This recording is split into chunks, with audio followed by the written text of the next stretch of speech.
नमस्कार, स्वागत है आपका एबीपी गंगा में उपदेश बुलेटिन की शुरुआत करते हैं बड़ी खबर के साथ। कुशीनगर से बड़ी खबर है, जहां पर सीवर की टंकी में गिरने से 4 लोगों की मौत हो गई। एक की हालत गंभीर है, अस्पताल में भर्ती कराया गया है। मृतकों के परिजनों से पुलिस की नोकझोंक भी हुई है। नेबुआ नौरंगिया थाना के गांव रामनगर की ये घटना है। तो कुशीनगर में बड़ा हादसा हुआ है। सीवर की टंकी में गिरने से 4 लोगों की जान चली गई। एक व्यक्ति की हालत गंभीर है, जिसे अस्पताल में भर्ती कराया गया है। मृतक के परिजनों से पुलिस की नोकझोंक भी हो गई, विवाद की स्थिति बन गई। और ये घटना कुशीनगर के नेबुआ नौरंगिया थाना क्षेत्र की है। कुशीनगर में सीवर की टंकी में गिरने से 4 लोगों की जान चली गई।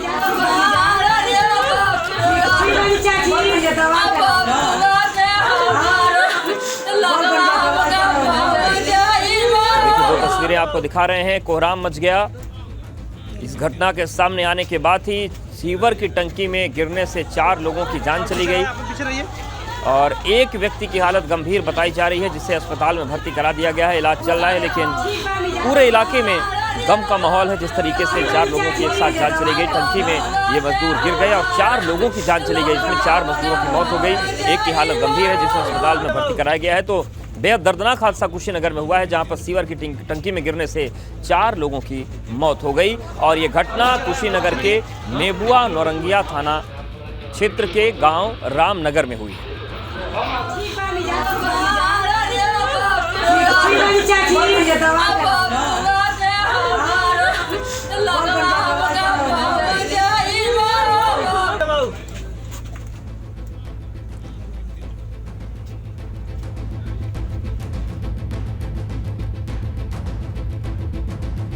वही प्रधानमंत्री मोदी ने भाजपा शासित राज्यों के सीएम की बैठक बुलाई है। दोपहर 3 बजे भाजपा मुख्यालय पर बैठक का आयोजन किया जा रहा है। सीएम योगी भी बैठक में शामिल होंगे। 2024 लोकसभा चुनाव के मद्देनजर ये बैठक अहम मानी जा रही है। यूपी में 2024 चुनाव के लिए क्या रोड मैप होगा, इस पर प्रधानमंत्री चर्चा करेंगे। केंद्र सरकार की योजनाओं के बारे में जानकारी लेंगे प्रधानमंत्री मोदी और सभी मुख्यमंत्रियों को आवश्यक दिशा निर्देश दिए जाएंगे कि जो केंद्र की योजनाएं हैं, राज्य की योजनाएं हैं, वो लोगों तक बेहतर तरीके से पहुंचे, क्योंकि अब लोकसभा चुनाव में वक्त बहुत कम बचा है। और बात करें अधिसूचना जारी होने की, तो वो तो अब वक्त लगभग ना के बराबर ही है। जिस तरीके से बड़े स्तर पर चुनाव होता है, तो दोपहर 3 बजे भाजपा मुख्यालय पर बैठक बुलाई गई है। सीएम योगी भी बैठक में शामिल होंगे। प्रधानमंत्री नरेंद्र मोदी इस बैठक की अध्यक्षता करेंगे। तो भाजपा शासित राज्यों के मुख्यमंत्रियों की बैठक बुलाई गई है बीजेपी मुख्यालय पर। प्रधानमंत्री नरेंद्र मोदी ये बैठक लेंगे और दोपहर 3 बजे भाजपा मुख्यालय पर यह बैठक होगी। और चलिए सीधे रुख करते हैं भाजपा मुख्यालय का। हमारे सहयोगी अविनाश तिवारी जुड़ गए हैं। अविनाश, मिशन मोड में सरकार है, क्योंकि अगर हम अब बात करें चुनाव की और चुनाव से पहले लागू होने वाली आचार संहिता की, तो वक्त अब बहुत कम बचा है और यही वजह है कि नए संसद के उद्घाटन के फौरन बाद ये बड़ी बैठक बुला ली गई। नए संसद भवन के उद्घाटन के बाद फौरन ये बैठक बुलाई गई है, जिसमें बीजेपी शासित तमाम सारे राज्यों के सीएम और डिप्टी सीएम शामिल होंगे। तस्वीरें बीजेपी मुख्यालय की है और आप देख सकते हैं कि इस वक्त उत्तराखंड के मुख्यमंत्री पुष्कर सिंह धामी पहुंचे हुए हैं। आप तस्वीरों में इस वक्त देख रहे होंगे, लाइव जो है हमारे दर्शक भी देख रहे होंगे। उत्तराखंड के मुख्यमंत्री पुष्कर सिंह धामी इस वक्त पहुंचे हुए हैं और वो भी इस बैठक में शिरकत करेंगे। इनके बाद अगर बात करें तो कुछ देर में मुख्यमंत्री योगी आदित्यनाथ भी यहाँ पे पहुंचने वाले हैं और वो भी यहाँ पे शिरकत करेंगे। उत्तर प्रदेश के दोनों उप मुख्यमंत्री ब्रजेश पाठक और इसके अलावा केशव प्रसाद मौर्य वो भी इस बैठक में शामिल होंगे। प्रधानमंत्री नरेंद्र मोदी 3 बजे के तकरीबन यहां पे आएंगे और पार्टी के राष्ट्रीय अध्यक्ष जेपी नड्डा बीजेपी मुख्यालय पहुंच चुके हैं। सबसे पहले पार्टी के राष्ट्रीय अध्यक्ष जेपी नड्डा ही मुख्यालय में पहुंचे हैं और इस वक्त वो जहां पे मीटिंग चल रही है वहां पे वो बैठे हुए हैं और तमाम सारे जो एक के बाद एक मुख्यमंत्री आ रहे हैं वो वहां पे जाकर के बैठेंगे। उनसे औपचारिक अभी बातचीत होगी, लेकिन बैठक 3 बजे शुरू होगी। तस्वीरें आप देख रहे हैं कि उत्तराखंड के मुख्यमंत्री पुष्कर सिंह धामी पहुंच चुके हैं और वो अब अंदर बैठक के लिए जा रहे हैं। और 3 बजे से जो ये बैठक शुरू होगी, प्रधानमंत्री नरेंद्र मोदी सभी राज्यों के मुख्यमंत्री से ये जानेंगे जो बीजेपी शासित राज्य है कि वहां किस तरीके से सरकारें काम कर रही हैं। और चूंकि केंद्र सरकार के 9 साल पूरे हो रहे हैं, 30 मई से कार्यक्रमों की शुरुआत होनी है और मकसद एक ही है कि 2024 का लोकसभा चुनाव हर हाल में जीतना है। तो उसको लेकर के राज्य सरकारें किस तरीके से आगे प्लान कर रही है। अब तस्वीर में आप देखिए, गुजरात के मुख्यमंत्री भूपेंद्र पटेल आ चुके हैं। अब ये जो है, अब देखिए आप गाड़ी से उतर रहे हैं, तस्वीरें आप देख रहे हैं। तो गुजरात के मुख्यमंत्री भूपेंद्र पटेल भी पहुंच चुके हैं। तो अब तक 2 मुख्यमंत्री यहाँ पे आ चुके हैं, उत्तराखंड के मुख्यमंत्री पुष्कर सिंह धामी और ये गुजरात के मुख्यमंत्री मुख्यमंत्री भूपेंद्र पटेल। इस तरीके से एक के बाद एक जितने भी बीजेपी शासित राज्य हैं वहां के मुख्यमंत्री आ रहे हैं और जो अब तक के कार्य है 9 साल के जो कार्य है उसको जनता के बीच में सरकार किस तरीके से पहुंचाए, इसको लेकर के मंत्रणा होगी। जनता के साथ ज्यादा ज्यादा कनेक्टिविटी कैसे हो, क्योंकि आगे सबसे बड़ा लक्ष्य है 2024 का चुनाव और वहां पे जिस तरीके से चुनौतियां बढ़ती जा रही है, चाहे विपक्षी एकता की बात करें, चाहे फिर तमाम सारे दलों की जो एक दूसरे के धुर विरोधी है वो भी एक होते हुए नजर आ रहे हैं। अब तो उनसे कैसे पार पाना और किस तरीके से अपने वोट बैंक को वापस पाना है और कैसे जिस तरीके से बीजेपी ने टारगेट सेट किया कि 51% वोट बैंक हमें हर हाल में अर्जित करना है उसको अर्जित किया जाए और जो 300 प्लस का टारगेट दिया है उसको कैसे अचीव किया जाए। तो इन तमाम सारी चीजों को लेकर के यहाँ पे मंथन होगी। तो 2 राज्यों के मुख्यमंत्री यहाँ पे आ चुके हैं और बाकी राज्यों के भी मुख्यमंत्री अब यहाँ पे धीरे धीरे पहुंच रहे हैं, क्योंकि अभी बिल्कुल अविनाश, और जब हर बीजेपी शासित राज्य के मुख्यमंत्री होंगे, प्रधानमंत्री होंगे, तो यानी कि माना जा सकता है कि ये बैठक भी थोड़ा लंबी चल सकती है, क्योंकि एक एक राज्य पर चर्चा होगी। चुनावी राज्य भी कई हैं, चाहे हम मध्य प्रदेश की बात करें, छत्तीसगढ़ की बात करें, यहाँ पर हालांकि मध्य प्रदेश में भाजपा की सरकार, लेकिन छत्तीसगढ़, राजस्थान, ये चुनावी साल ये है, तो लंबी बैठक भी चल सकती है।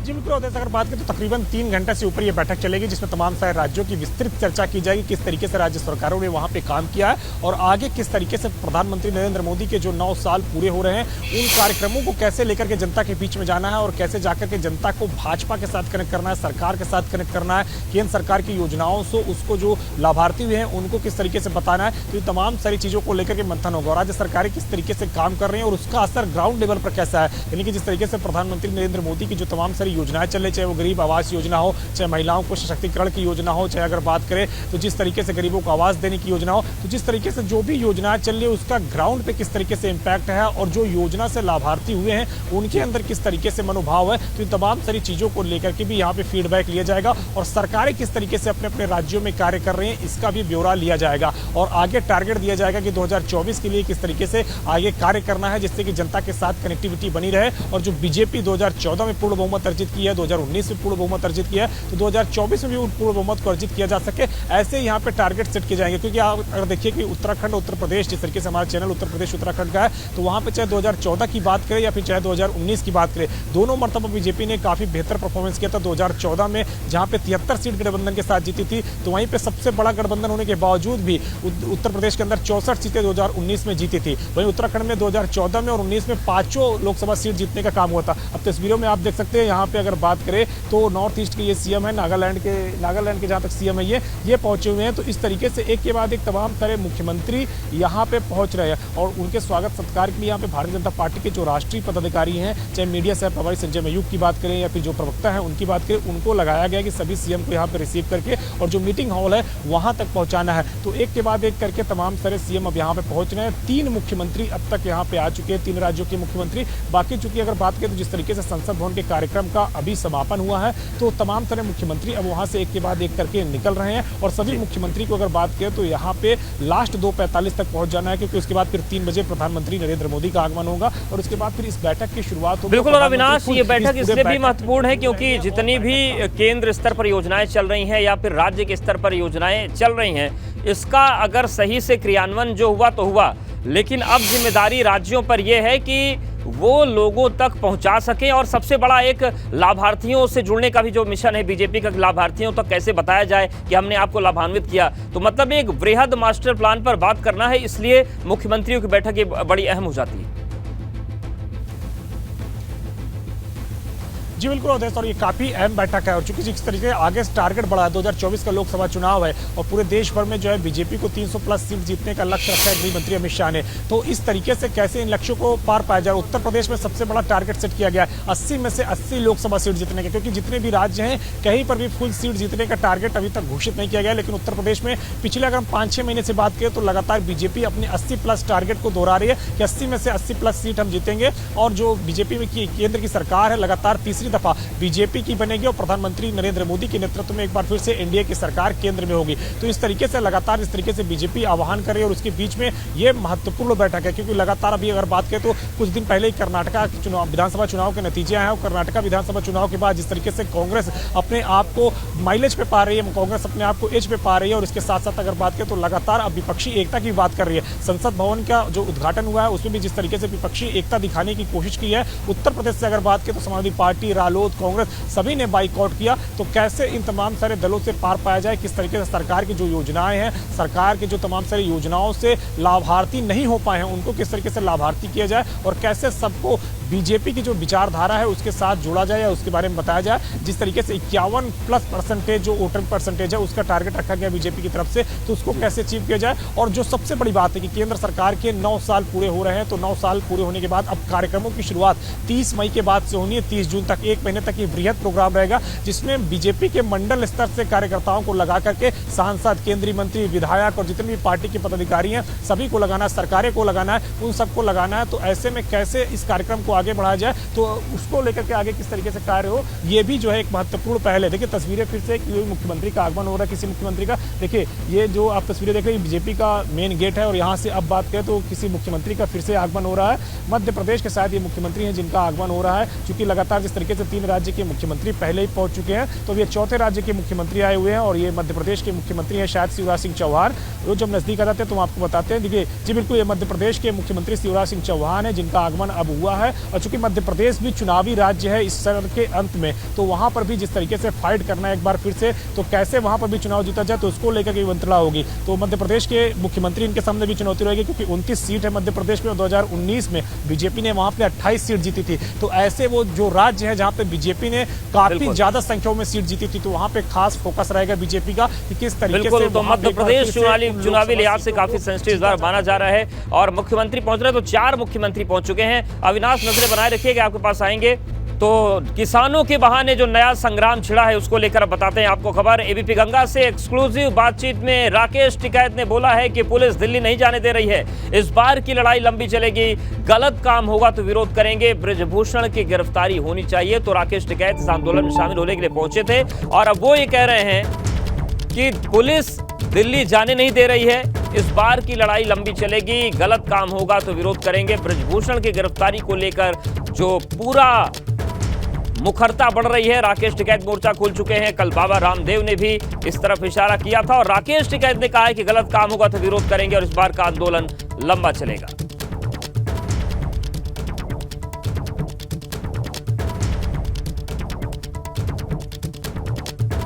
साहब क्या कहेंगे, दिल्ली जा रहे, दिल्ली तो जाने नहीं दिया आप? हाँ, दिल्ली में तो भाई 13 महीने नहीं जाने दिया इन्होंने। भाई ये तो इनका पुराना काम है, हमारा भी पुराना काम है। साहब क्या कहेंगे, जिस तरीके से ये लड़ाई चल रही है, ये लड़ाई कितनी लंबी खिंच सकती है? ये लंबा चलेगा मामला, ये हल्के में नहीं, लंबा चलेगा। साहब आपके जो मामले हैं वो लंबे ही देखे जाते हैं। हाँ, जिस तरीके से किसान आंदोलन 13 महीने चला था। को घर बड़ा चाहिए, जमीन जायदाद बड़ी चाहिए, छोटी गाड़ी से बड़ी गाड़ी चाहिए, छोटे चैनल से बड़ा चैनल चाहिए, तो आंदोलन नहीं छोटा क्यों चाहिए, आंदोलन भी बड़ा चलेगा। गलत काम अगर होगा तो उसका विरोध करा जाएगा। जितनी भी रिपोर्ट दर्ज हुई, पास्को धाराएं लगी, क्या उसमें जांच के बाद में गिरफ्तारी हुई? अगर हुई हो तो उनकी लिस्ट दे दें, हम इनको भी कहेंगे, इनको भी उठाएंगे हम। सरकार एक अध्यादेश ले आए, जैसे दिल्ली में कानून बना दिया, ठीक है, ऐसा ही एक अध्यादेश ले आए कि अगर ये धाराएं लगेंगी तो जांच के बाद ही गिरफ्तारी होगी, तो हम फिर भी मान जाएंगे। लेकिन बीच के पीरियड में गिरफ्तारी नहीं होगी, पहले भी गिरफ्तारी हुई, आगे भी गिरफ्तारी होगी, तो ये तो एक अन्याय है। देखिए बिल्कुल, अगर टिकैत, राकेश टिकैत यहाँ पर हैं, जो कि जब यहाँ पर पहुँचे तो पहुँचने के बाद यहाँ पर दिल्ली पुलिस से हल्की फुल्की झड़प भी देखने को मिली। बात करते हैं मुजफ्फरनगर की, जहां पर गोदाम में भीषण आग लग गई। तेल का ड्रम फटने से 4 दमकल कर्मी झुलस गए, घायलों को अस्पताल में भर्ती करा दिया गया है। मुजफ्फरनगर के नगर कोतवाली क्षेत्र में यह घटना हुई है। देखिए तस्वीर आपको दिखा रहे हैं कितनी भयंकर आग लगी है। ये गोदाम था जहां पर भीषण आग लग गई और हालात तब और विकट हो गई जब तेल का ड्रम फट गया, आग भी भड़की और इसकी जद में 4 दमकल कर्मी आकर झुलस गए, घायलों को अस्पताल में भर्ती करा दिया गया है।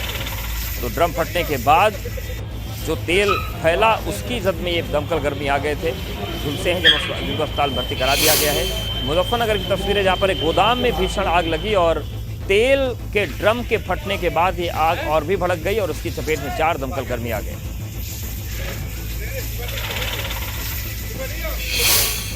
और बड़ी खबर मेरठ से है। सपा विधायक अतुल प्रधान को गिरफ्तार किया गया है। समर्थकों के साथ जंतर मंतर जा रहे थे अतुल प्रधान। महिला पहलवानों के समर्थन में दिल्ली जा रहे थे।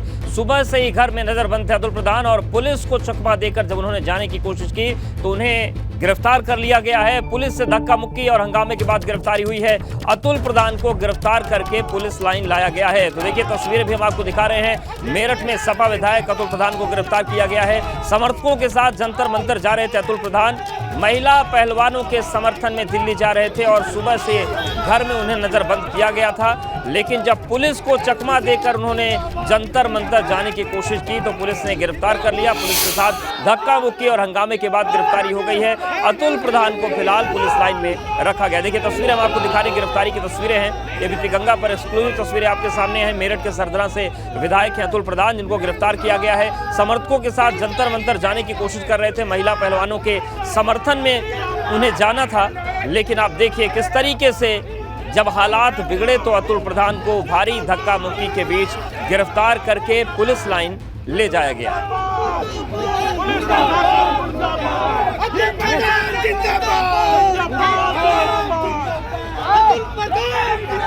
देखिए तस्वीर हम आपको दिखा रहे हैं। मेरठ की तस्वीरें हैं जहां पर सपा विधायक अतुल प्रधान को गिरफ्तार किया गया है। समर्थकों के साथ जंतर मंतर जाने की कोशिश कर रहे थे। हालांकि पुलिस ने मना किया था। सुबह से ही उन्हें नजरबंद किया था घर में, लेकिन पुलिस को चकमा देकर उन्होंने जब जाने की कोशिश की तो गिरफ्तार किया गया। भारी धक्का मुक्की हुई क्योंकि समर्थकों ने विरोध भी शुरू किया। लेकिन देखिए अतुल प्रधान के साथ अन्य जो सपा उनके कार्यकर्ता या उनके साथी हैं उन्हें भी गिरफ्तार किया गया है। और फिलहाल जो जानकारी मिल रही है उसके मुताबिक अतुल प्रधान को इस वक्त पुलिस लाइन में रखा गया है।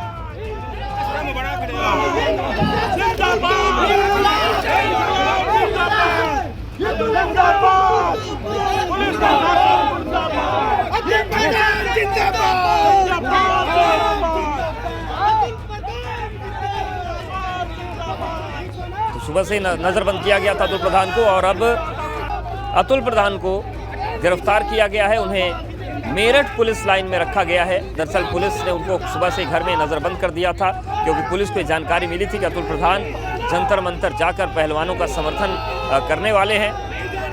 कानूनी व्यवस्था का हवाला देकर उन्हें नजरबंद किया गया। हालांकि इस बीच उन्होंने चकमा देकर जाने की कोशिश की लेकिन पुलिस उन्हें गिरफ्तार कर लिया।